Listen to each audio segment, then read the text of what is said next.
Yo, what is up guys, MaTeIRiA with a new video. So today I wanna make a guide for you for the new Encore Kaisellin, or Buxel how I call him, and the eye switch. Let's kick things off with Kaisellin here. So for the team combination, we are going to use Alicia, Harper and Fisher as of right now, simply because we have to wait a week till Charlotte arrives. So the alternative solution is if you pulled for Harper, just replace Seal with Harper. If you don't have Harper, you know what? Just use Seal. Does the same thing.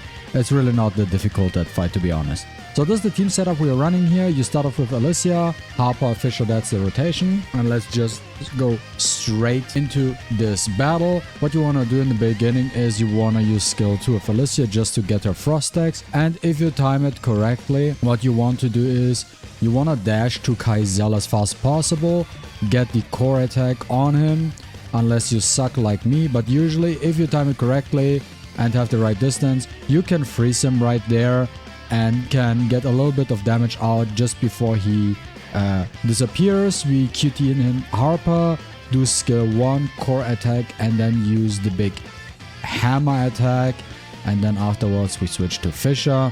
You know, he's just moving up again. Kaisellin feels very unpolished, to be honest. This fight itself is not that difficult, it just is a little bit annoying, I would say. And the annoying thing is that it just does not feel smooth at all. And what we are doing here is just we keep rotating. Okay, now he pops up again. He's flying, so we have to wait for him to calm down. And then we just continue attacking this dude. Very simple, nothing too crazy. Then we switch, rotate again.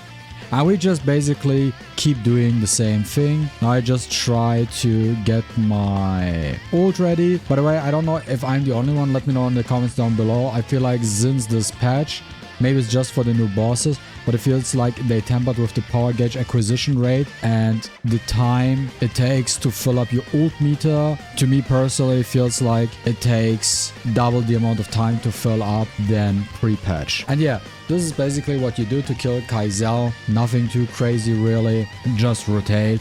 Like Alicia is good enough to kill this dude off at tier 20 and you're good to go. Okay, with the eye switch, she is a different breed. There are things you need to think about, consider. So for the supports, we're going to use Alicia, Fisher and Emma. Emma is just there for the support skill, for the death penetration and for the fire damage increase, and as well we're using Fisher and Alicia. Fisher for damage increase and damage taken reduction, and Alicia for the cleanse. Now for the weaponry, we are going to use Plum as per usual to buff up, and ideally if you have it, use Phoenix Soul. If you have it, at least Ascension 1. If you don't have Phoenix Soul Ascension 1, instead just use the Orb of Avarice. Do not use Vulcan, use one of the other. The reason why I'm saying use Phoenix Soul is because of the fact that she has a lot of long range attacks and stuns and breezes, and what the Phoenix Bow allows you to do is attacking from a safe distance. That's why I prefer using Phoenix Soul over the Orb of Avarice, just because of that simple reason, and I will showcase you that as well. But you can use the Orb of Avarice as well, but the range is smaller. Now when it comes to the skills, we're going to use the decimation skill, obviously, because it has break. It's the highest damaging skill for fire. And for the secondary skill, what we're going to use is multi-strike fire.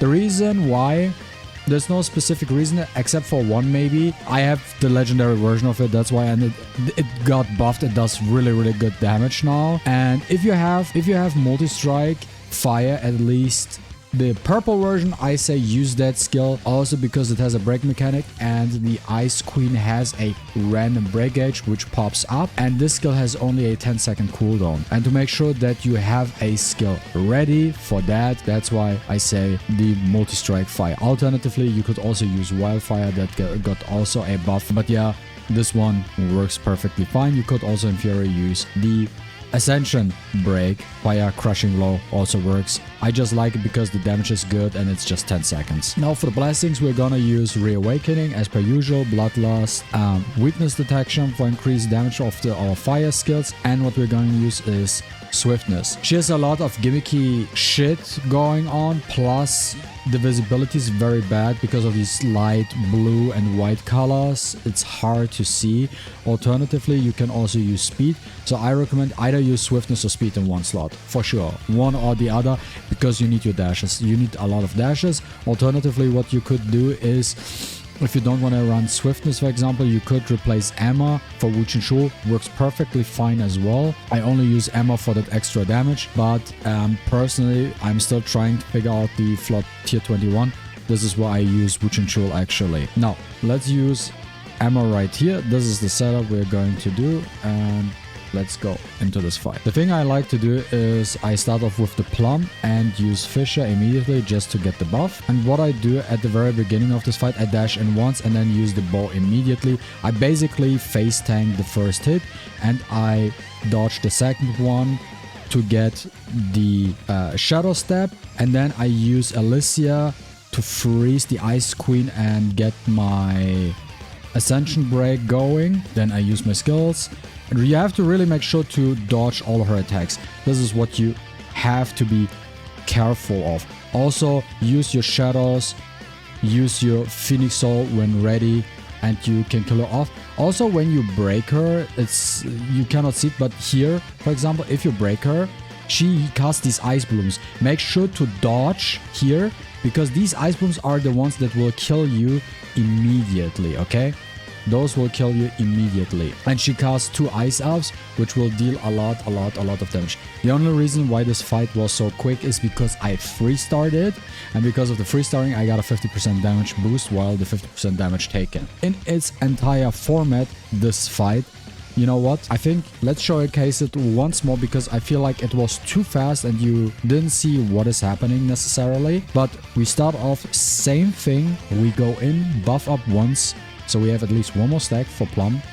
The first hit, I just face tank. If you cannot face tank this, okay, then just dodge. I like this one here. So here, multi-strike, Emma, dodge once, charge up the armor break, get your damage out. You can buff up with Plum again, run around. Make sure to dodge these attacks and always pay attention to what she's throwing around, right? Because she has a lot of bullshit. Now when she's doing that, here again, so you want to break this, and after you break, you want to be safe because of those flaws. See, I got a perfect dodge. This is a lot of damage you will actually take. It probably is going to one-shot you if you don't dodge it. So make sure that after you deplete the break gauge, instead of just doing attacks, dodge first before you do anything else. There's actually a lot of time after you break her where you can deal damage to her, and that's why play it safe, get a dodge, and then go in and go back. And also, when she casts both of her elves, you don't necessarily need to kill them. But if you want to kill them, the one thing I can recommend you is do not necessarily focus on the elves, to still focus the Ice Queen, but use your Phoenix Soul instead to do a similar strat with Westwind back in the days, to line up the boss with the elves and then use Phoenix Soul to use the weapon skill and the core attack to basically hit the Ice Queen and the elves together, so you can kill the elves so they do not bother you in the battle anymore. I hope this helped you guys out. If you enjoyed this video, don't forget to leave a like and a comment down below. I really appreciate it, and see you with the next one. Deuces.